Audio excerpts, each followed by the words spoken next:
so today we have a panel of 3 experts who are going to contribute. We have Lee Quane, director from ECA Consulting. They're a consulting firm that consults HR portions of organizations about benefits, compensation, and things of that nature.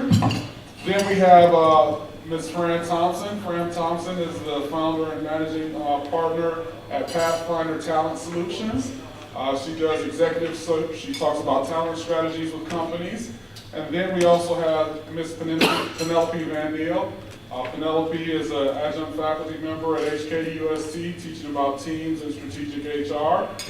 She also does executive coaching for Harvard Business School and was the former former managing director of HR for Asia for JP Morgan Chase. And so with that, let's give them a round of applause. Welcome in.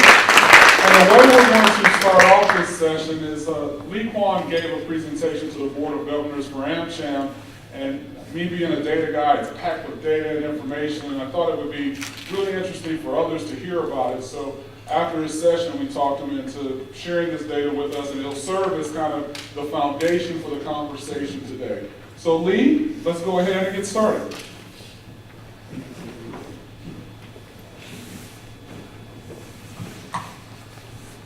Okay, Sean, thank you very much.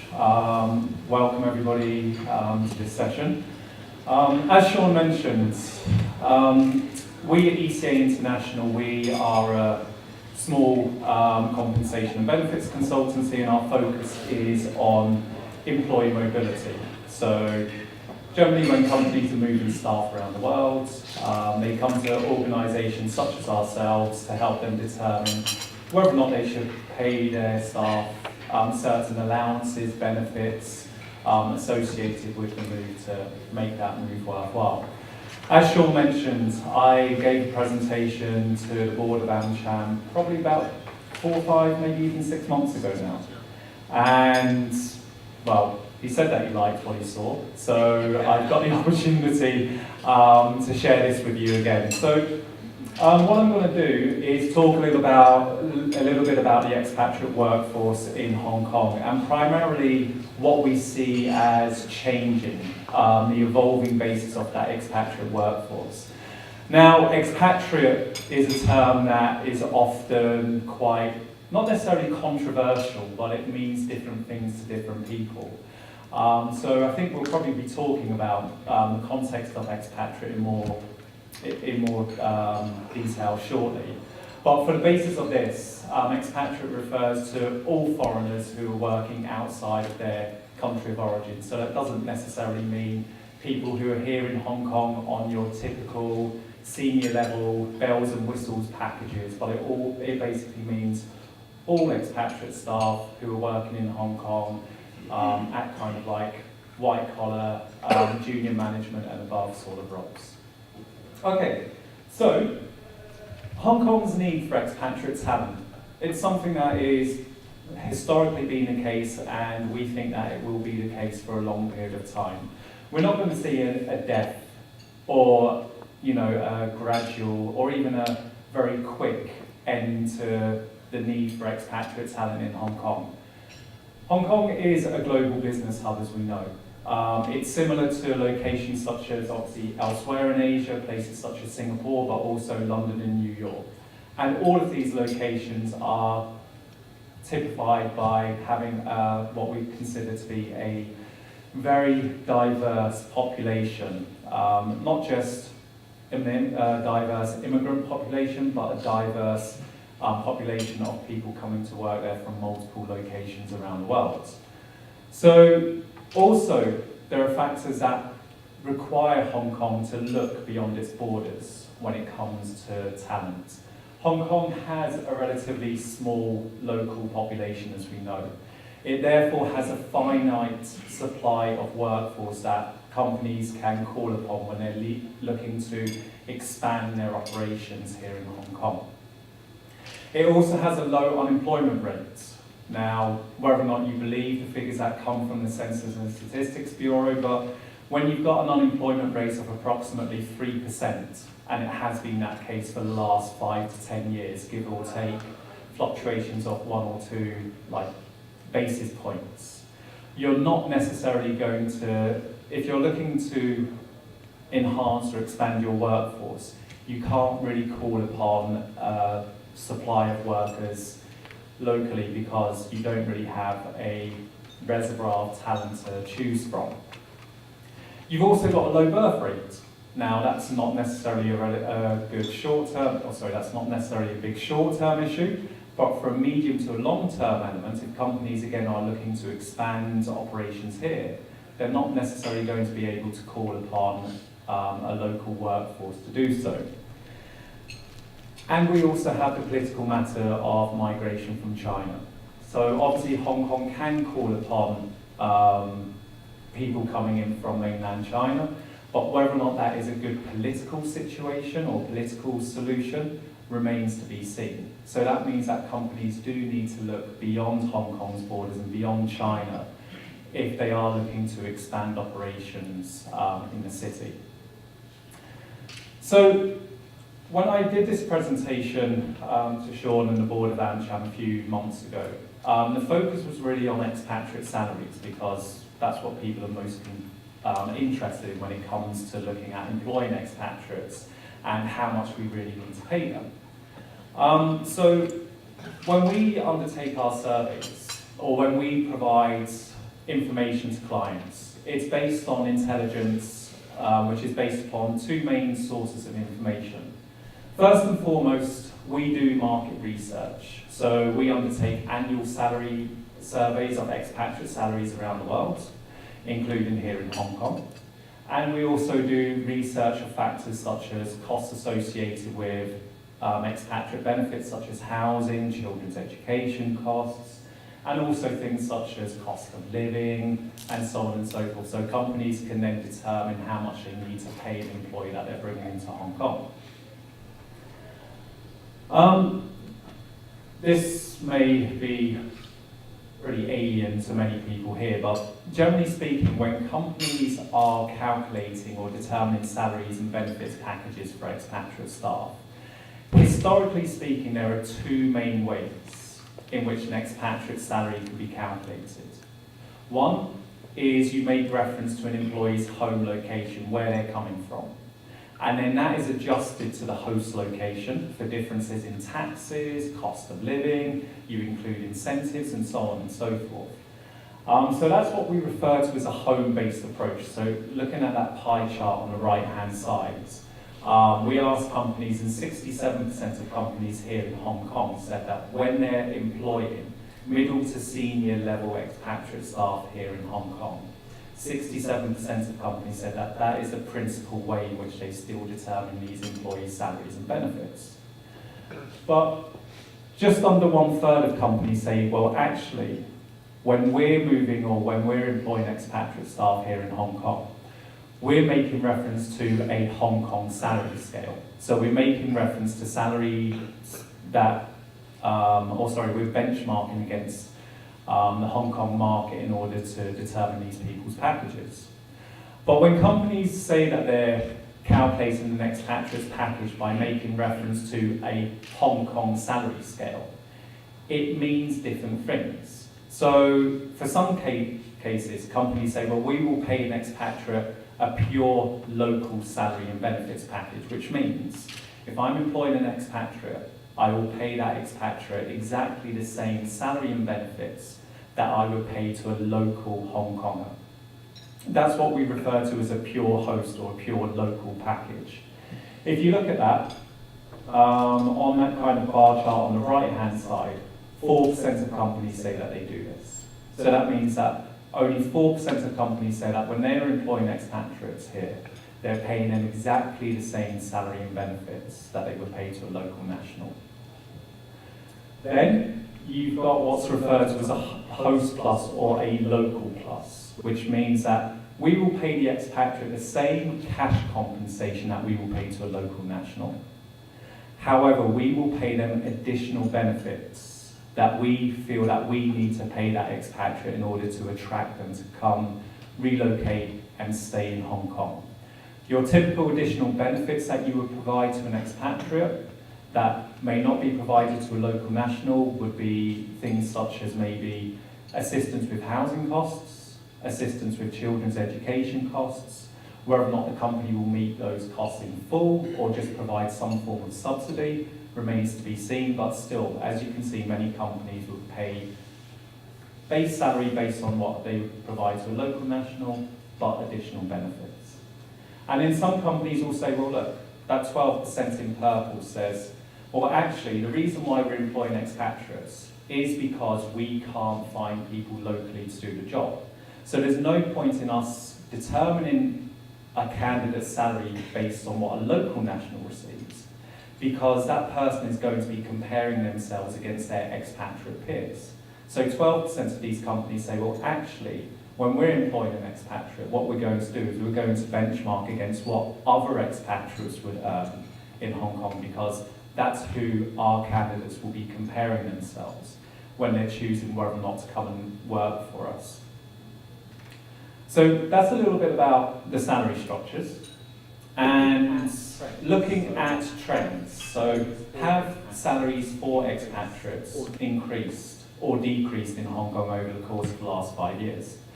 Now, if we look at local nationals, we know that local national salaries have increased quite significantly over a prolonged period of time here in Hong Kong. It's not uncommon for local nationals to receive salary increases of 3, 4, 5% year on year, and that's been the case for the last 5 to 10 years. But if we look at expatriates, has that also been the case? Have we seen a significant increase in expatriate salaries over the same period of time? Well, going from about 2012 up to 2014, that was pretty much the case. Your average expatriate salary at sort of middle managerial level of capacity increased from about 600,000 Hong Kong dollars per year. Now this is net of tax, by the way.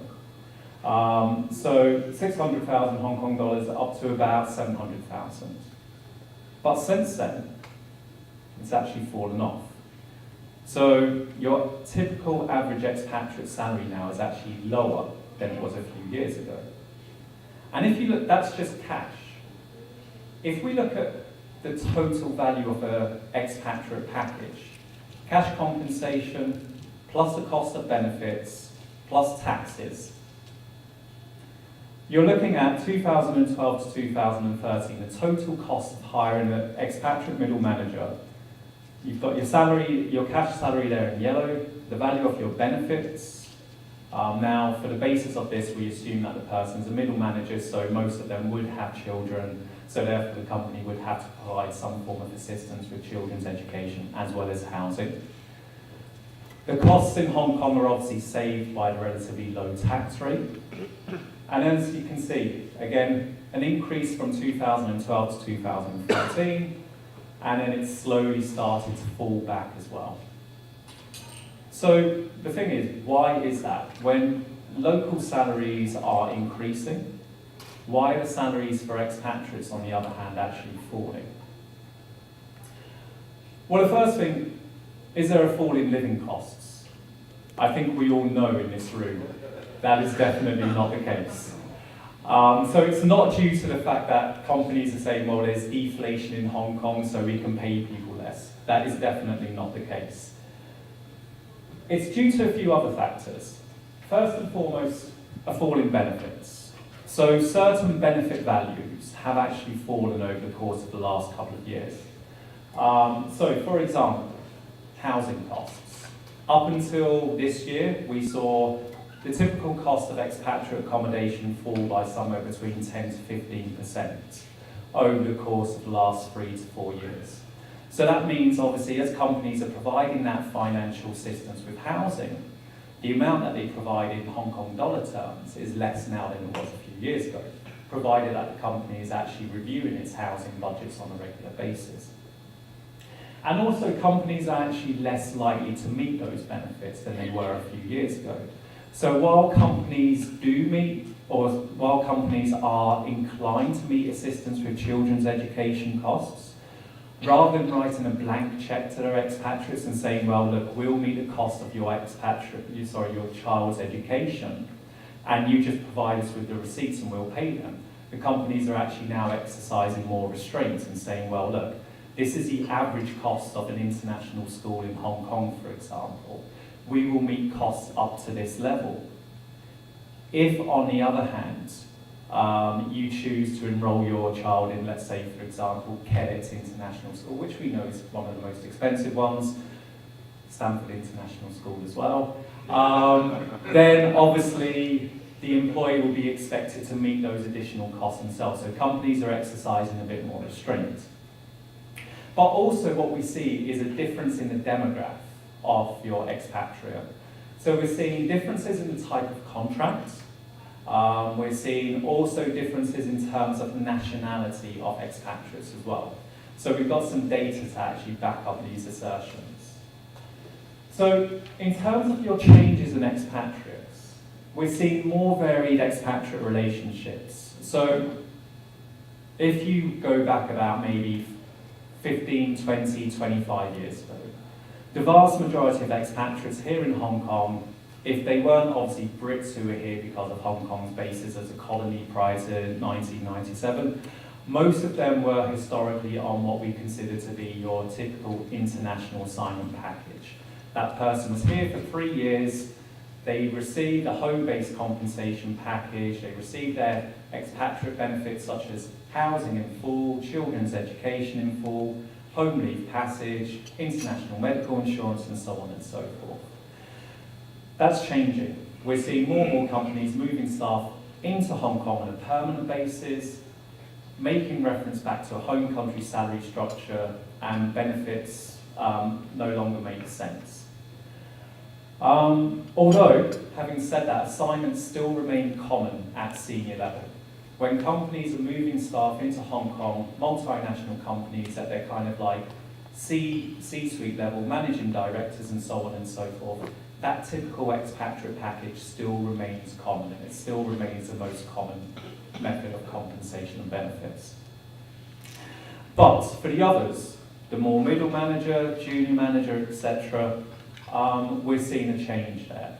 And obviously, post-2008, post the global financial crisis, companies have obviously started to try and localize expatriates much more. Whether or not that's been successful remains to be seen. But what we also see is more permanent transfers and more local recruitment, or what we refer to as foreign direct hires. Companies here in Hong Kong, rather than asking their subsidiaries or their parent company to send an expatriate on a full international assignment package, local subsidiaries are actually looking directly out into the employment market and recruiting expatriates and bringing them in on a permanent transfer basis. And so therefore we also see more expatriates employed on what we consider to be local terms.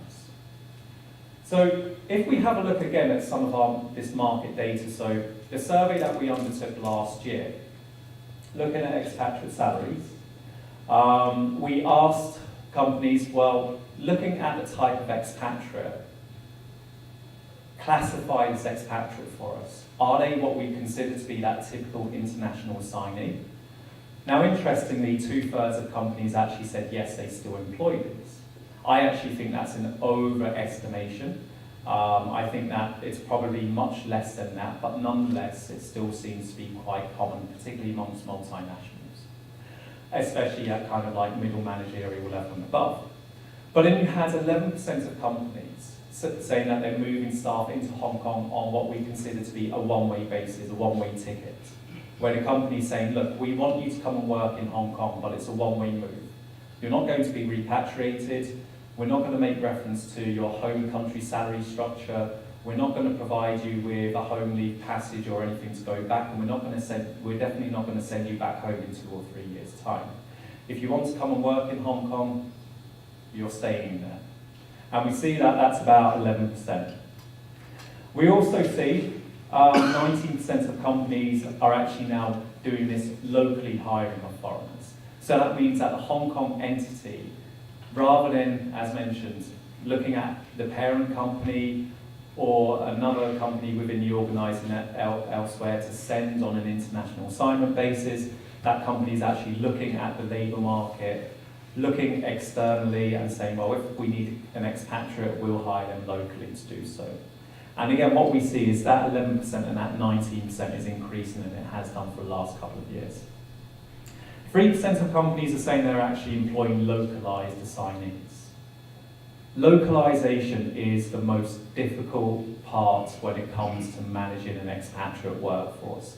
If you're a global mobility manager or an international assignment manager, trying to localize an employee is possibly the most difficult thing that you can ever try to do. Even here in Hong Kong, where local salaries are considered to be quite high, the location itself is quite an attractive destination, it's still a very difficult undertaking, which is why we see that only about 3% of companies say that they're expatriates, or 3% of the expatriate workforce are those localized assignees. If we then look at it, nationality, and this is what we also think is having an impact on that fall in expatriate salaries. So again, if we look at the location of origin, and unfortunately I'm sure this is probably biased or skewed towards our sampling. We are obviously a UK European headquartered company, so a lot of the companies that participate in our surveys will either be headquartered here or headquartered in the European Union. So that means that we're probably underrepresented in terms of the number of American or North American companies that participate in these surveys. But as you can see, going up to around 2014, the vast majority of expatriates based in our survey were from Western Europe. If we go to the last couple of years, that's actually significantly changed. So fewer Europeans, fewer North Americans, more Asians. And that's not just obviously Asians from your typical expatriating locations such as Singapore, such as Japan, such as Korea. It's also increasingly people coming in from locations such as Taiwan, mainland China, places like Malaysia even, and obviously that has an impact on salaries. You're bringing people in from lower salary locations such as Taiwan, China and so on, and that reduces the average value of your salary. People from mainland China, people from Malaysia, for example, are more willing to come to Hong Kong and accept pure local package in comparison to people that may come in from places such as Germany, USA, Canada, and so on and so forth. So why is this important? Well, it's important on a couple of levels. First and foremost, the demand for talent in Hong Kong, as mentioned, is global. So yes, expatriate salaries are falling, in part driven by the makeup of the expatriate workforce. But one of the issues here is Hong Kong is competing globally for talent. So if you are competing globally for talent, that employee isn't just looking at candidate offers here in Hong Kong. They're also looking at candidate offers in places like Singapore, UAE, USA, UK. And so if salaries here are falling, companies have to see, well, are these salaries still attractive in comparison to what our potential candidates could receive if they were to go and work for our competitors or our peers elsewhere in the world. So therefore, reductions in packages, if they're a natural consequence of the makeup of the expatriate workforce, that's fair enough. But if companies are actually starting to try and remove a large number of certain benefits and allowances which attracted people to come to Hong Kong in the first place, that may actually impact Hong Kong's ability to continue to attract and retain talent from overseas. Secondly, I think companies need to realise that expatriate employees also need to be retained. The fact that Hong Kong's talent shortage, it's not short term, it's medium to long term. And companies have always considered expatriates as kind of like a short-term stopgap. We'll employ an expatriate on a contract for maybe 2 years or 3 years, and then that's it. But essentially, the need for that person's skills and experience in Hong Kong is likely to be much more longer term than that. 5 years, 10 years, 15 years. And if a company's not going to try and resource talent locally, it's going to have to rely on expatriate talent. And so efforts to try and again reduce costs associated with reducing certain benefits, housing costs for example, children's education, If you need your employees to stay here for 5 or 10 years, that's going to have an impact on your ability to retain those staff in the long term.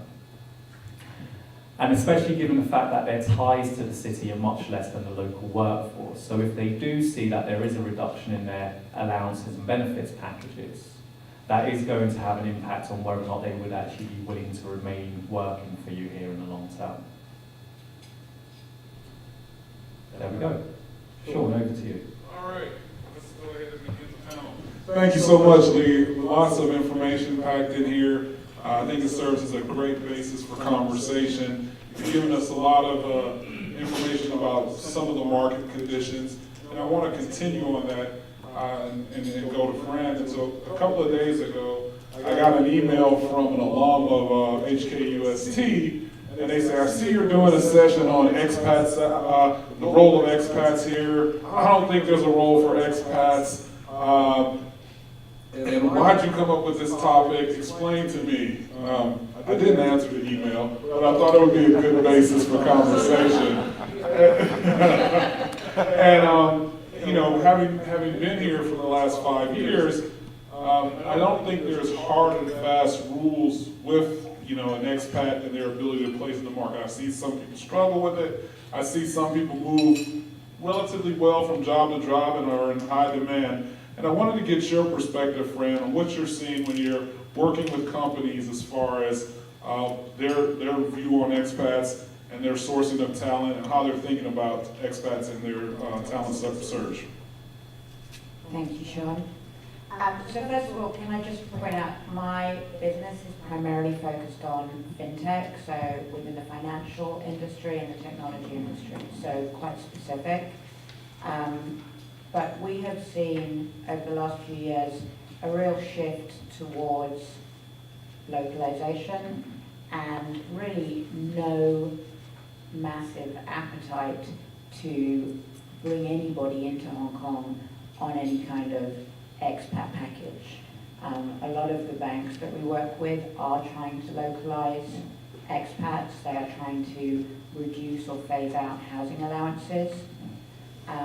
And the expats or the overseas employees that they have here are really being given that choice to localize or be reassigned. And I think that goes back to your point, Lee, that it's localization is incredibly difficult because people have an expectation that they are living at a certain standard. And without that extra buffer, they start to question their commitment to living in Hong Kong too. Our clients primarily are always asking us to find the most westernized Asian candidates for roles. So definitely the interest in a Westerner from North America or from Europe is really not something we get asked to find very often. More and more the requirement is for Mandarin speaking over anything else. So Mandarin speaking, English speaking, Western educated, international experience, these are the criteria that people are looking for. And I think that the biggest challenge for any overseas employees in Hong Kong today is around education more than anything else.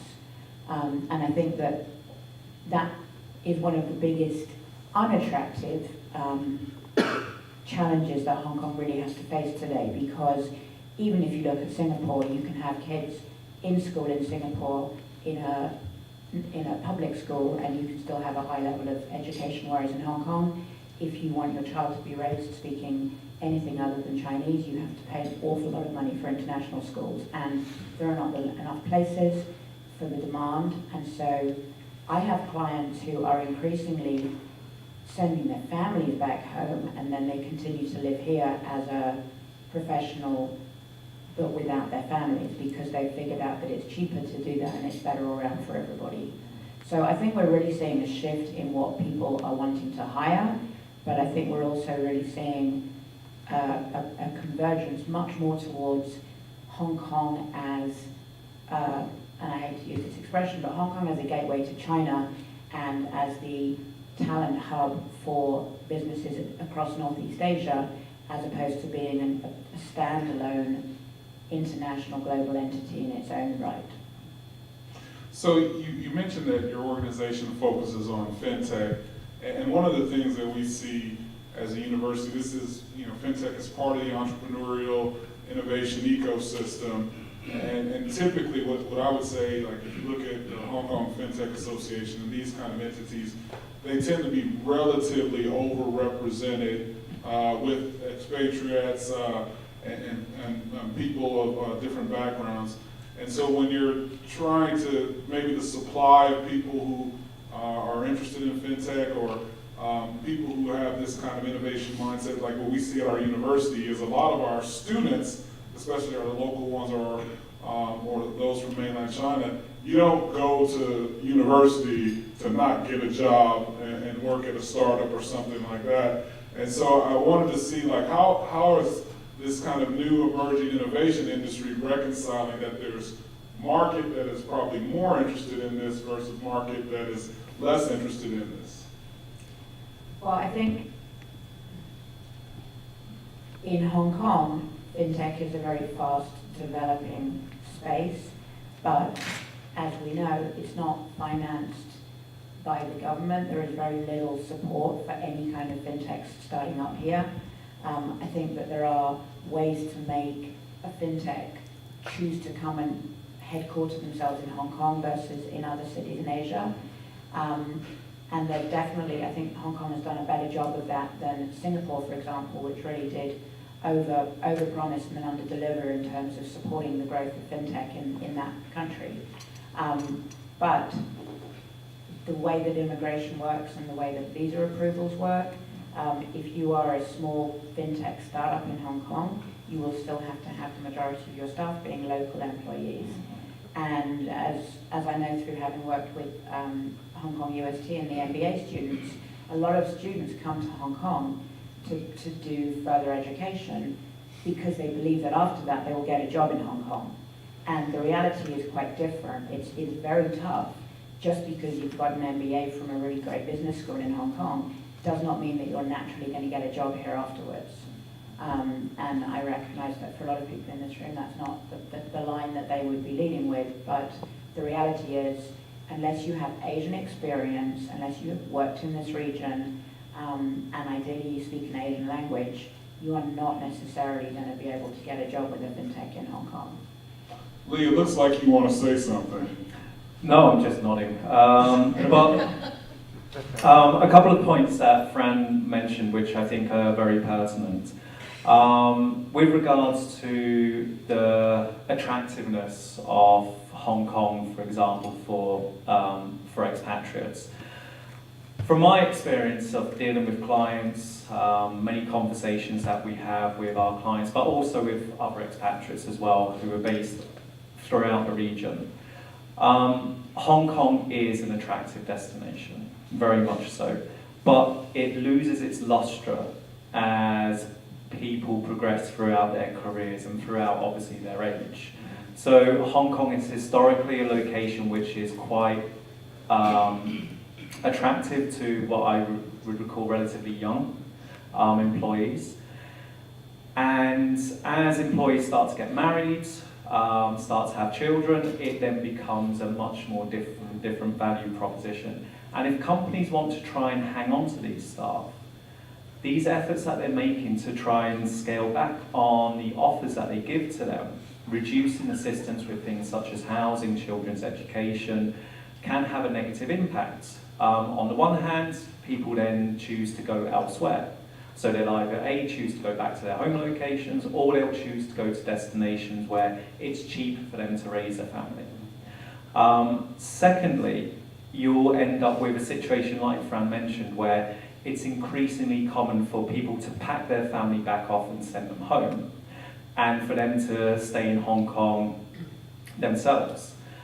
We actually see this quite common amongst those Asian expatriates.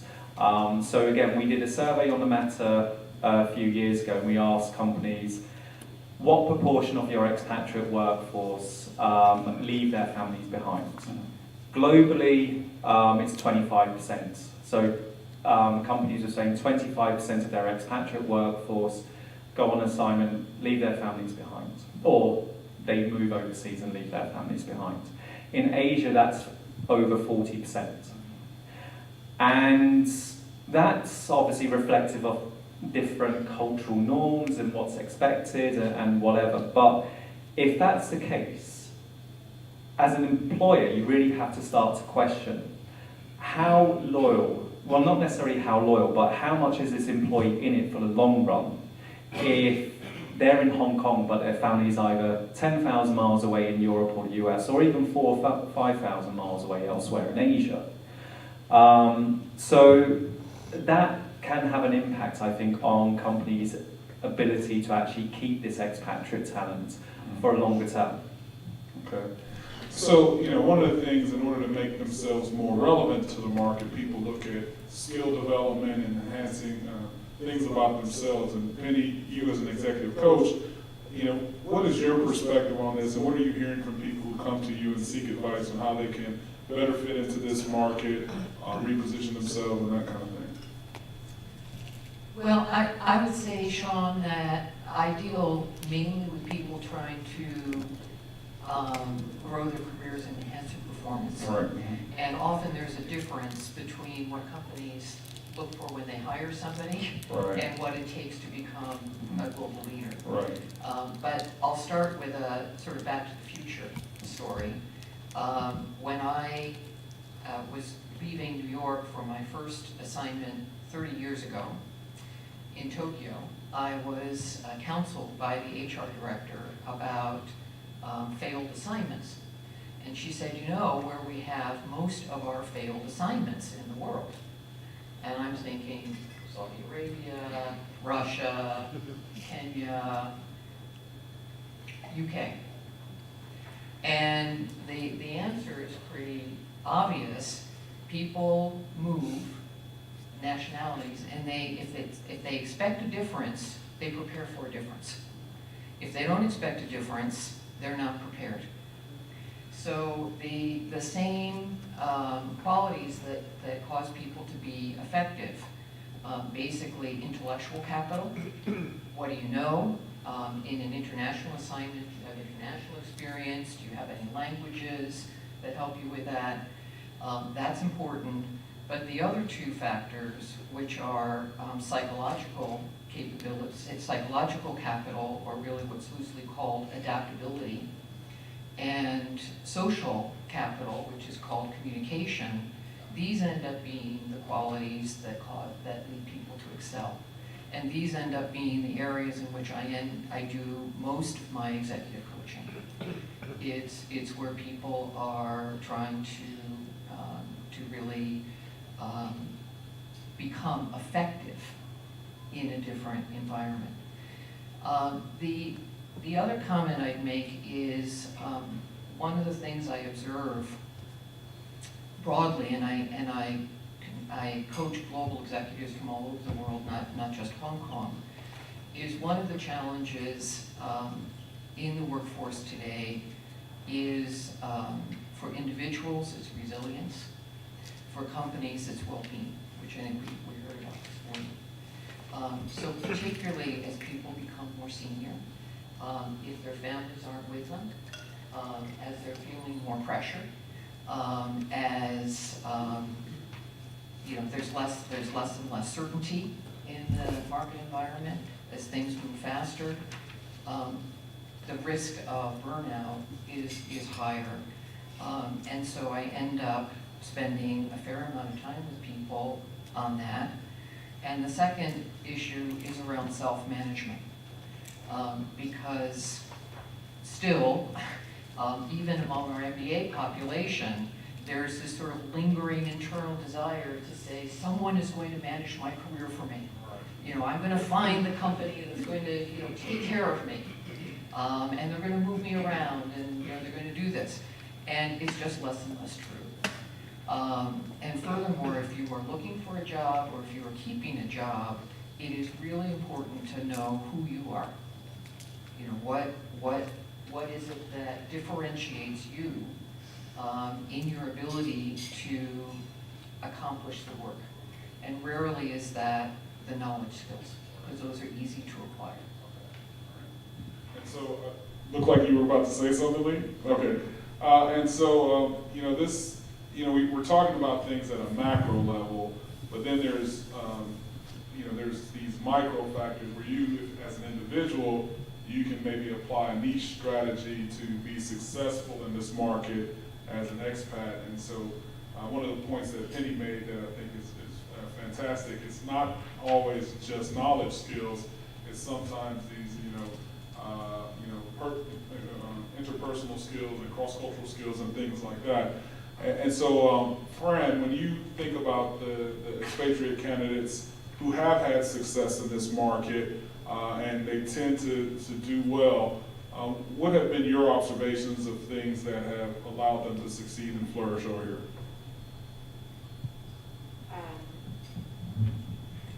I think having previous international experience is incredibly valuable. So whether or not they are what we would loosely call returnees, meaning Hong Kong people that have studied and worked overseas and then come back to Hong Kong, or international employees who have worked outside of their own country before they come to Hong Kong. So I think Penny's point about, and you were saying the UK was the highest failure place. I come from the UK, so I can answer. US. Yeah, in the US. And I get it, I hear what you're saying, but everyone thinks that's an identical country, apple to apples, and it's not. So I can see why that would be, people would be unprepared for that. And certainly, nobody thinks of Hong Kong, there's no hardship allowance factored in anymore to come and live in Hong Kong. Whereas, of course, if you're going to China or if you're going to Mongolia or somewhere, then you might be entitled to that for pollution or for certain qualities of life that you're going to be lacking. But I do definitely think that the most successful expats in Hong Kong are those that are as international as possible, ideally that can speak more than one language, but have also worked in multiple locations. So Lee, one of the things, I'm not sure if it was in your data, but do you guys collect the information on the length of tenure for expats, and are there any kind of trends going on there or things that you can infer from the data that you guys do collect? Yeah, so I mean, historically, your typical tenure is 2 to 3 years. What we're seeing is we're actually seeing a shortening in some cases and a lengthening in others. So one of the reasons why historically your typical expatriate tenure used to be about 3 years is because before the 90s, before the advent of the internet, before emails and so on and so forth, it was pretty difficult to send somebody overseas for them to actually get anything done and be productive in such a short period of time. So what normally used to happen is a person would be sent, they'd spend 6 months learning the ropes, then they'd probably spend about 2 years actually being productive, and then they'd spend another 6 months planning for their return. Obviously, because of all of these technological advances, it's easier for a person to get set up sooner. So what we're actually seeing is more companies using what we refer to as short-term assignments. So if they do want to send somebody overseas to give them international experience, for example, why do we need to pay the costs associated with you living in the country for 3 years? We'll send you for 6 months or 1 year, we give you certain skills and experience that you wouldn't have got had you stayed at headquarters, you come back, you're much more valuable to us. And also, if you're being sent overseas to do a particular kind of like skilled role, again, you don't need to spend 6 months to learn the ropes. You can probably do that within about 1 or 2 weeks in terms of getting up to speed. Do what you need to do in terms of maybe training up a local workforce, upskilling them and so on, and then come back.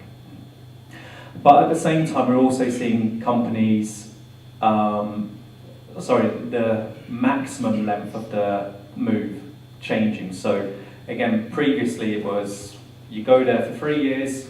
If the company wanted you to stay a little bit longer, maybe you'd stay for 1 or 2 extra years, and then the company may either then reassign you after that or try that impossible task of localizing you. And I think companies are actually increasingly keeping people in certain locations for a much longer period of time. Part of that is due to cases such as Hong Kong, cases such as Singapore, where there is a very small, finite local workforce. So the company recognises the need for this particular skill set or this particular experience. We're not going to be able to get that locally. We're not going to be able to train it up within a relatively short period of time. So we need to move that person into Hong Kong on a one-way basis. So we're seeing that happen much more. So actually we're seeing a change in terms of assignments actually on the one hand becoming shorter, but on the other hand, mobility is also becoming longer. And another factor here is the relationship between the employer and the employee is changing. You go back about, again, 20 or 30 years ago, an employee's relationship with a company was much more long-term. You join a company when you graduate. If it was a relatively good company, you'd probably still be with them in about 20 or 30 years' time. So if you were to go on an assignment, you factor that in as part of your overall work relationship with the employer. And the employer would expect to then bring you back home. And hence why companies would provide this typical historical expatriate package. We expect you to come back, so therefore the package needs to be tied back to your home location. We need to factor in the fact that you've got costs back in the home location, like housing costs, so therefore the salary that we pay you isn't just expected to meet your housing costs in Hong Kong, but also your housing costs back home because you're not going to sell your property back home. So hence why the package would have been relatively high. Likewise, because you're taking your children on assignment and you want to be able to then reintegrate them back into the home location education system at the end of the assignment, hence why we pay for you to put your children into an international school. But as we see, there's much more, like, when I say employee mobility now, I mean employee mobility within companies. Employees don't expect to be with the same employer for 20 or 30 years. And likewise, employers don't expect the employee to be with them for 20 or 30 years. So if the company is, particularly at junior levels, looking to move staff around the world, they have to expect that actually that employee is not going to be with them in a few years' time. So therefore, they're not going to be the company that benefits from that person's skills and experience when they move back to their home location. So therefore they're thinking, well, we just should move you on a one-way basis. And if you don't want to stay with us for a longer period of time, we'll cross that bridge when we come to it. But therefore, we're not really going to be thinking about providing you this, this more comprehensive package based on the fact that we're not going to expect you to still be with us in 5 years' time. All right. So Penny, one of the things that Lee has talked about is the covenant between company and employee has changed. And so you kind of have to look out for yourself in your career, but then also companies don't want to invest as much in cost-wise, and so in order to, one of the points you brought up earlier is this kind of these people, individual skills like resilience, adaptability, and things like that. How should individuals think about improving or getting these skills, and then how should companies think about delivering them so that when they do this kind of expat redeployment, those individuals can hit the ground running and be more productive? Well, let me start in reverse order, just picking up on something that Lee said about why companies move employees, because I think often that's a critical piece that's missing. They don't really have a strategy for why they're moving people, and the individuals may not really understand why they're being moved.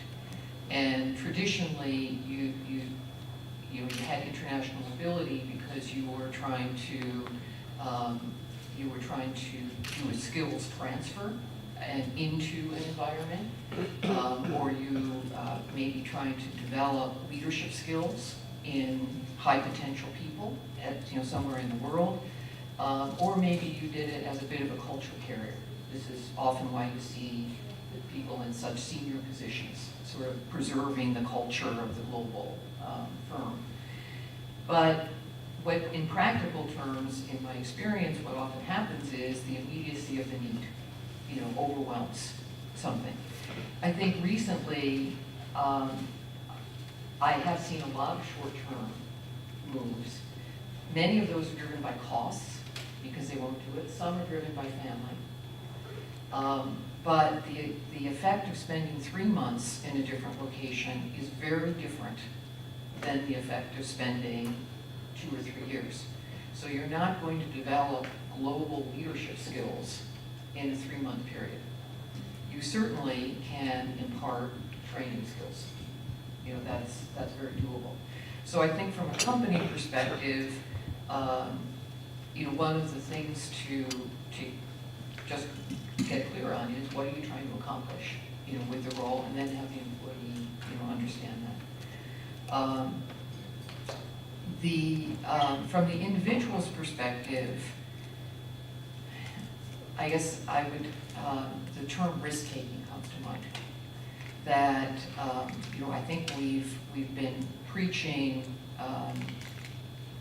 individuals owning their skills, defining their careers in terms of their skill sets rather than defining their careers in terms of their companies for probably decades now. But still, the shorthand is often the company on your resume. But what you're really trying to say when you go to another assignment is, what can I get out of that? Right. So if the assignment is on a local basis, but you get tremendous management experience, you get to work in China, and develop language skills while you're doing that, you could argue that's probably worth your while. So in addition to this sort of resilience and adaptability and curiosity, I would say employees probably have to be ready to take a level of risk that intellectually seems simple, but emotionally is often difficult. So, Fran, one of the things that we see as at the university is, we've reached out and we've talked to different companies in different parts of the world. We went to UAE, and everyone's like, we need local talent. We want to do Emiratization, right? We want to do localization in Hong Kong or whatever. And we in our industry, we look at the numbers and we're like, what you're looking for, we see all the test scores in the world that are at this level that you want. There ain't enough Emiratis, there ain't enough of this or that.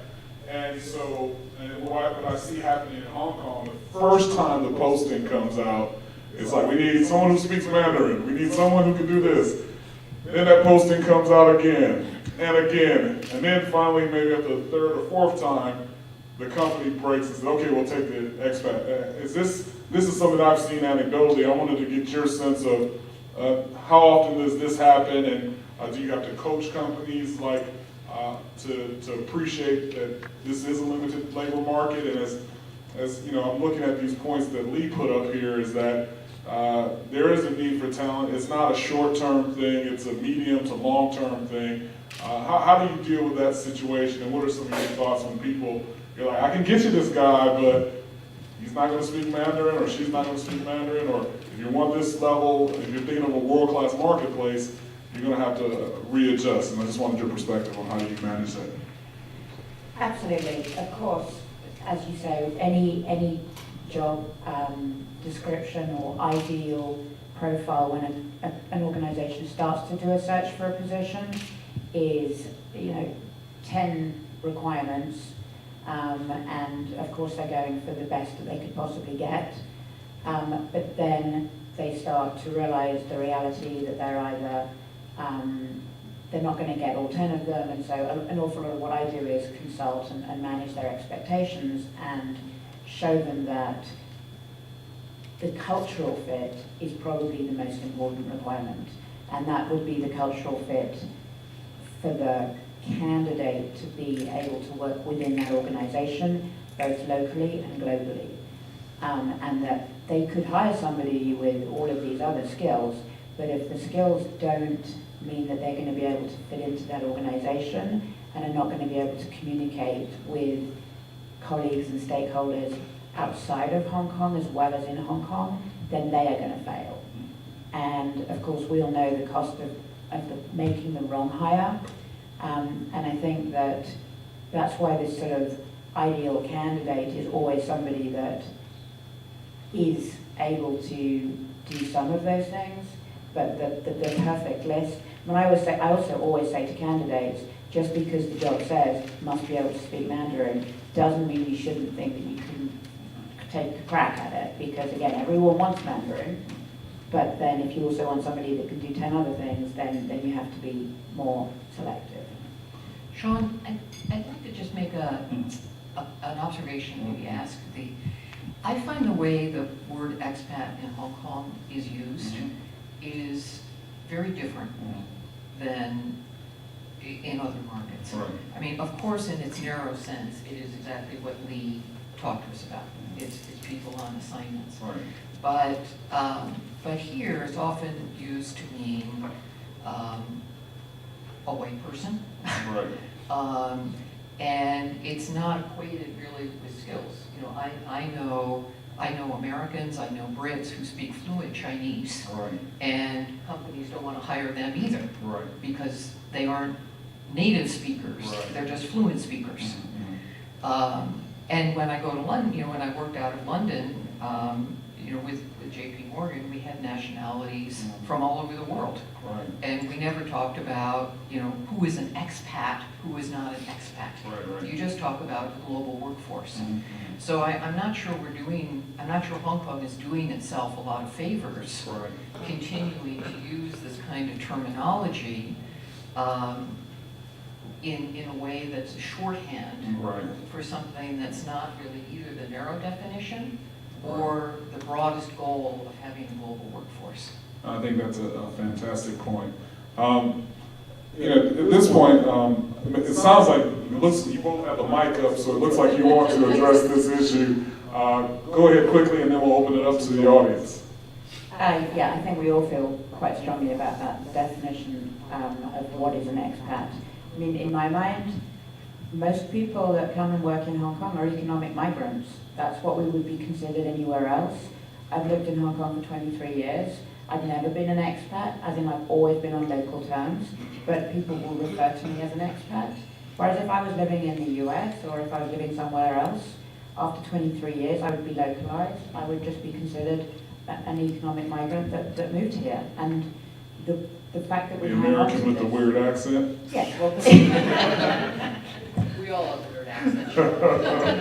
and one other point on that, I think, is that given everything that's going on in your country and in my country, there's a huge influx of younger people that just want to have international experience and are much more willing to come here without a job because they know that on their resume, as part of their career, they need international experience, and they're not going to wait until a company sends them. So to Penny's point about the companies not taking care of you anymore, people that know they need to be accountable for developing their own career. I see a lot of young people showing up here saying, I'm going to get a job here, I know it might take me 6 months, but I need to get that international experience. And they're not looking for any kind of location support or housing allowance. And they are going to be the future, I believe, of Hong Kong, and they are from every other country. Lee, you were on? I think you're right. I think Hong Kong really needs to embrace that. When we think about it, and you know, this is actually the one word that I hate the most, in spite of what my company does. I actually have banned the term expatriate from our office because it conjures up all of these misnomers in terms of employee mobility, why you mobilize staff around the world, and the benefits of moving people around. So, and I agree, I think from a Hong Kong perspective, I think Hong Kong really does have to embrace the fact that, look, there are lots of people who are willing to work here. There are lots of people who are willing to come and work here. And, you know, these not all of these employees will tick all of those 10 10 boxes on your kind of like must-have fields, but they should at least help Hong Kong become a much more global a global city through having a much more diverse workforce. So I think this is something that does need to be embraced more. Fantastic. At this point, I'd like to turn it over to the audience. If there are any questions that individuals may have.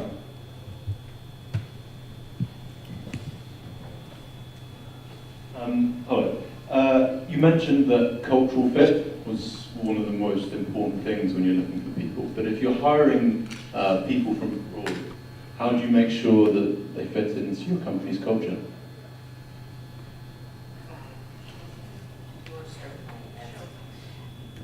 Well, I think it starts with the company knowing what their culture is.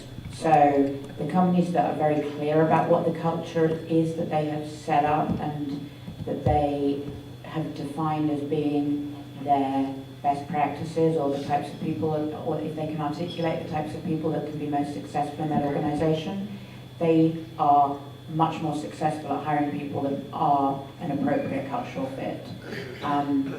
There are many organizations that use all types of psychometric tests to identify cultural fit.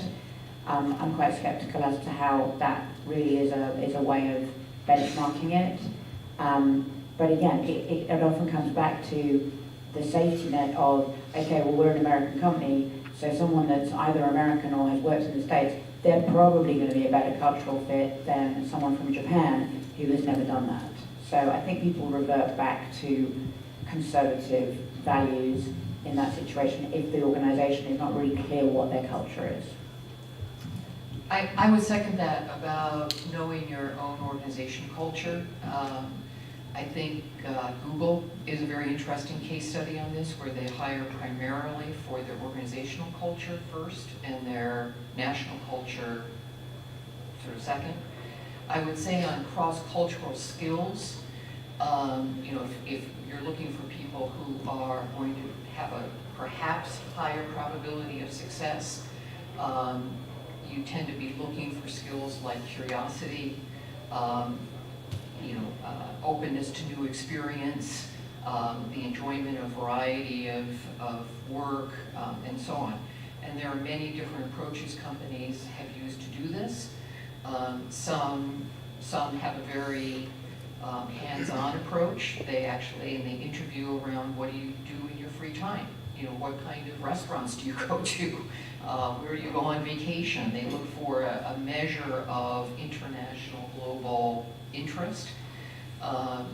Some are very systematic, as Fran mentioned. There are, you know, various homegrown and academically published surveys. I share Fran's skepticism about using these as predictive, but they are sometimes helpful as education or discussion pieces. So, you know, there are a variety of approaches. Some companies take an approach where they hire international staff. Oil companies, energy companies tend to do this more, and they don't try to have everybody sort of be a mobile workforce.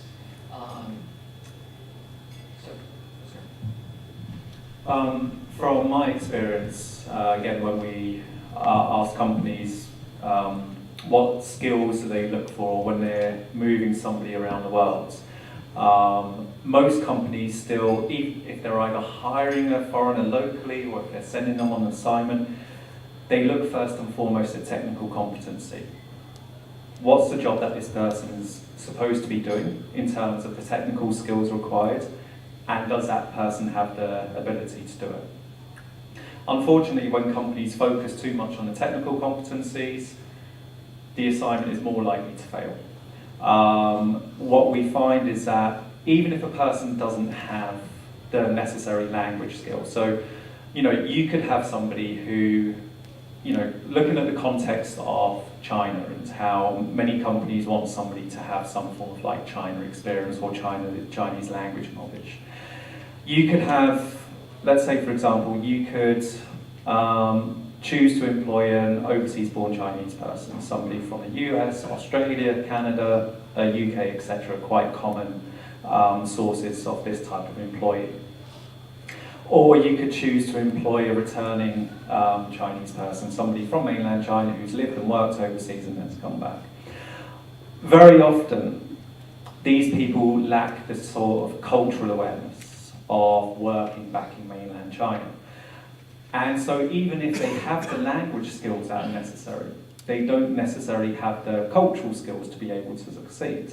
So we find that from our experience when companies report successful international moves, successful assignments, for somebody who's culturally adaptable, even if they don't have the language skills, they're a much better fit when it comes to being successful overseas in comparison to somebody who A, may speak the local language and may even have the technical capabilities, but if they actually can't interact and get the best out of their team, they're not necessarily going to succeed. Can I just add one point, Sean, that the other thing that Lee mentioned this, is families are a big issue in international mobility. And I think depending on which survey you look at, they're somewhere between number 4 and number 1 on why mobility doesn't work. And many companies and many individuals are reluctant to start to talk about personal lives. But I think it can be challenging to just plug somebody up and say, move to another part of the world without having a lot of communication about what that means for the whole family. And conversely for the individual, you know, to really focus on the whole family has to adjust, or you will not be able to be productive in that new environment. And if you happen to have an assignment and you have some formal resources around that, that's great, but that shouldn't prevent an individual or a company from understanding that that's a big dynamic. Just to share with surveys that we've done on the matter in terms of why people decide not to relocate when a company's asked them to do so or when they receive a job offer. Family is number 1, number 2, number 3. Number 1, it's because the person doesn't want to leave their family behind. Well, I'm not necessarily their direct family, like their immediate family, but things such as their parents and so on and so forth. And that is even more of a case here within Asia, where obviously the issue of filial piety and the fact that you're supposed to look after your parents. If you're trying to recruit international executives, and these are people who are mid-30s, early 40s, and above, they're all going to have dependent parents who care for them, particularly within mainland China. And one-child policy, you've got 2 people looking after up to about, 8. A large number of people above them. So that's the first issue. The second issue, children's education. I'm not going to go somewhere if I've got concerns about whether or not my children will receive a decent education. And number 3, partner career issues. So these are your 3 main reasons why companies or why people are reluctant to move outside of their home locations. Other questions? Gentleman at table 6. So we talked about trends and shortage of talent. I'm interested in the panel's view on what does the workforce in Hong Kong look like in, say, 5 to 10 years? And what do we, as corporates or government or educators, need to be doing to support that? Want to take this one first?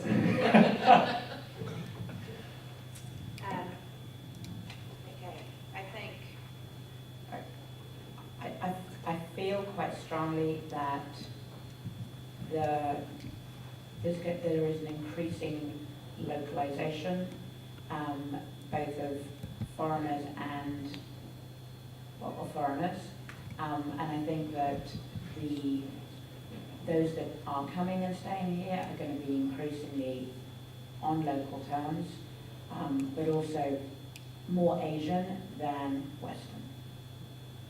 Okay. From my perspective, I think one of the things that we've seen is Hong Kong is unfortunately probably less international and outward looking than it probably was about 10 or 15 years ago. It's much more China focused. That has an impact, I think, on the type of skills and people that companies will employ.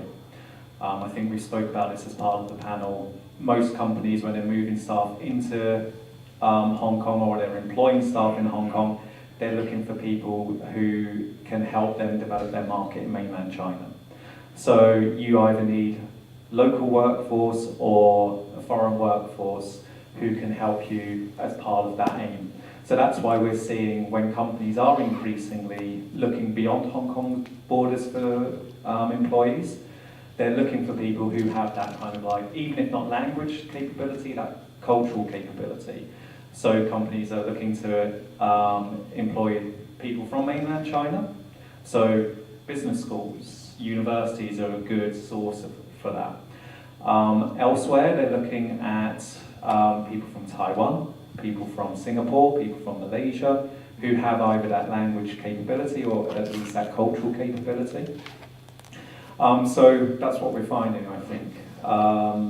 That makeup of the workforce, local or foreign, the companies are going to expect them to be much more China focused in terms of how they do business. And I would say it's going to look more Chinese. But I would say in that also that in my experience, mainland Chinese themselves have difficulty adjusting to global business. So I work with mainland Chinese here, working for international companies, and they have every bit, and in some ways more, because of the history of China, difficulty with global business settings than European, American cultures. So just because it looks more Chinese doesn't mean, I think, that you don't have some of these same issues of how do you train and develop global leaders. Also, as someone, this panel, or maybe it was the first panel I was in this morning, talked about when you look at global companies, for the most part, the only CEOs you see who are not Caucasian tend to be Indian. For whatever reason, Indians have been more mobile globally than many of the East Asian, North Asian cultures. And it's a challenge for many of the Chinese that I work with to say, how do I don't want to leave China. Hong Kong is as far as I want to get from China. But I do want to be able to, I'm ambitious, I want to become a global leader in a global firm. So I think it's a bit of a challenge also for global firms to say, how are they going to develop Asian top talent to be top talent for their companies? Fantastic. Any other questions from the audience? Veronique?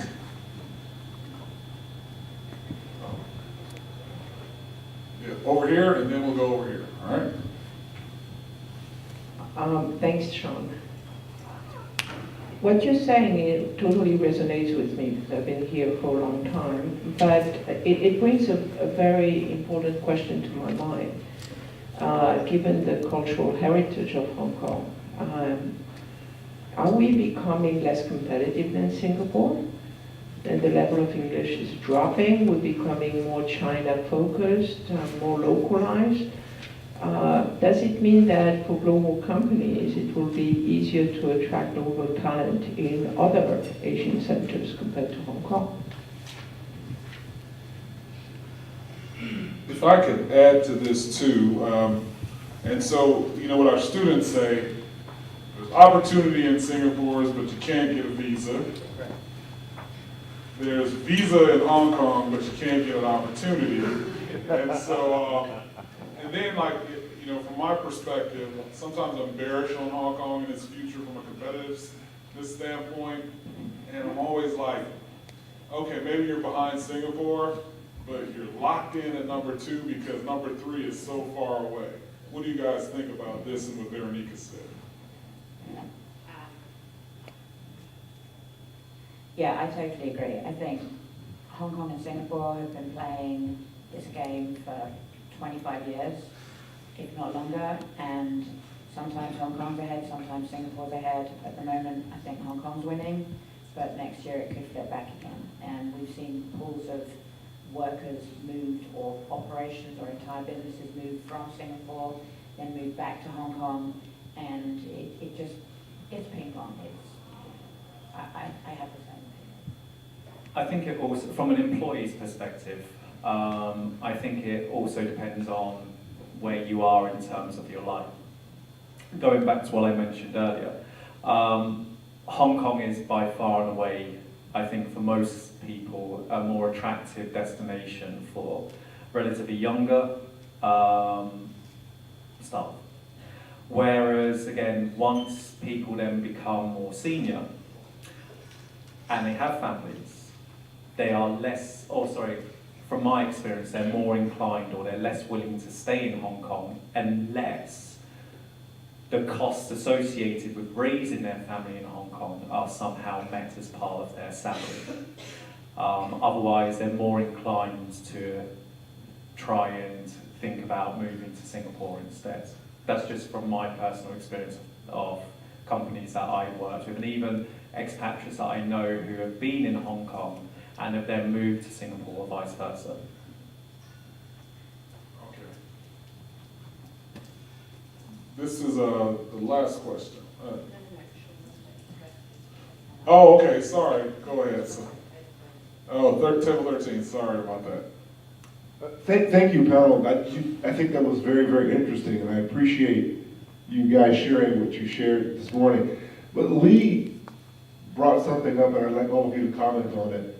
And I want to know, how easy is it really for someone who's come here in their late 20s, early 30s, built most of their career here, has picked up a spouse who has a job here, and then maybe a couple kids were birthed here, and they're kind of localized. How easy is it for them to repatriate back to Europe or to the US, where the opportunities at the middle level aren't as fantastic as they were maybe 20 years ago?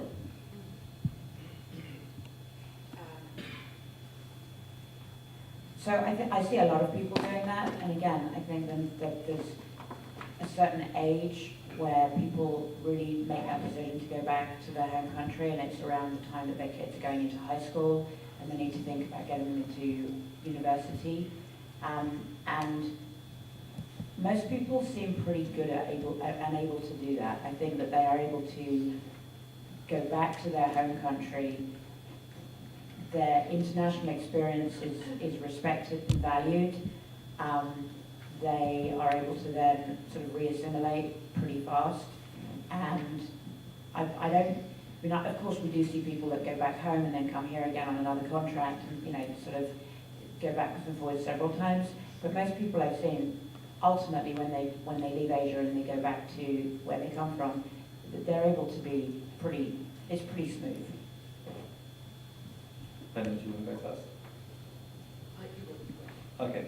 But from my experience, and again, I agree with everything that Fran's mentioned.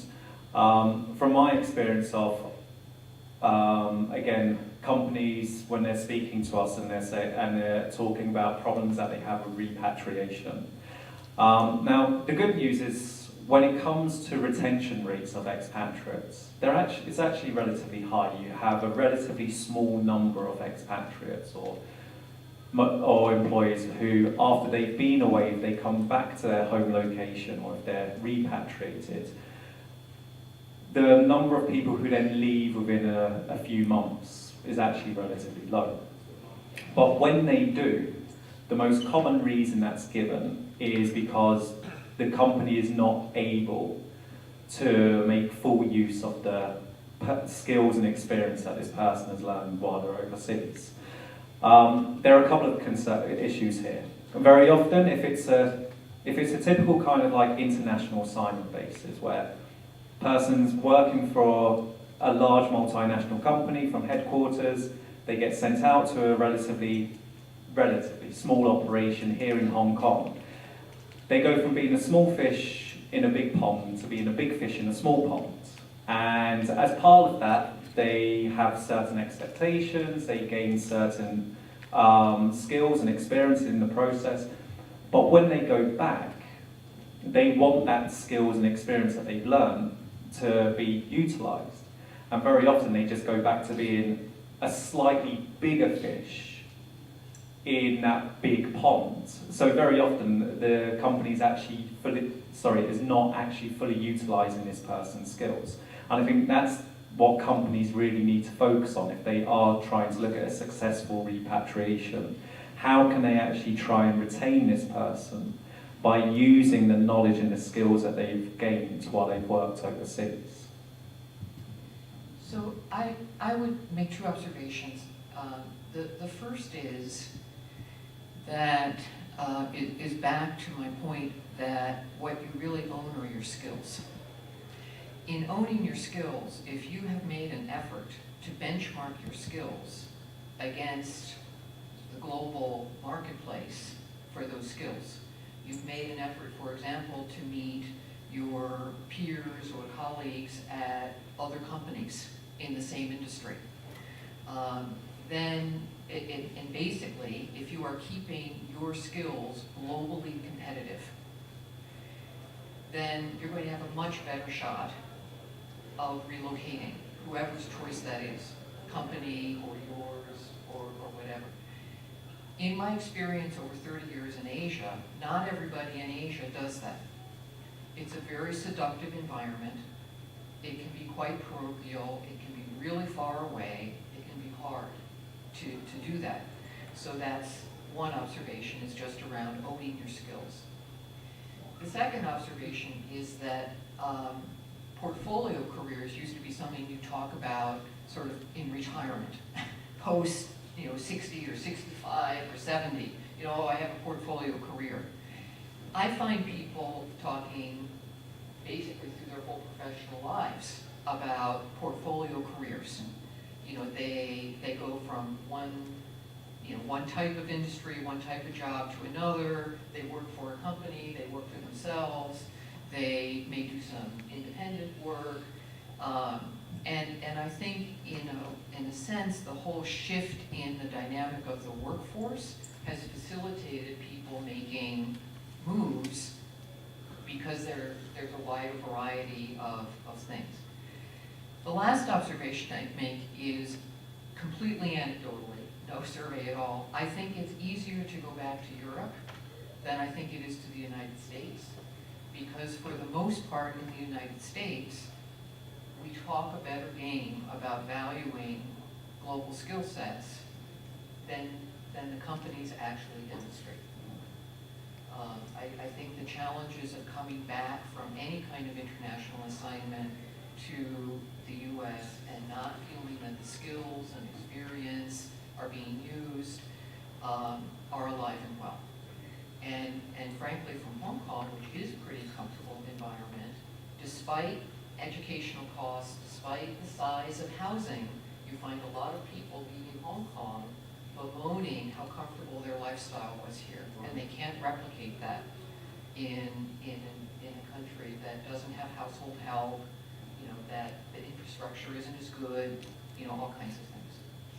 So with that, I appreciate your closing remarks. I'd like to thank our panelists for their insights. Let's give them a round of applause.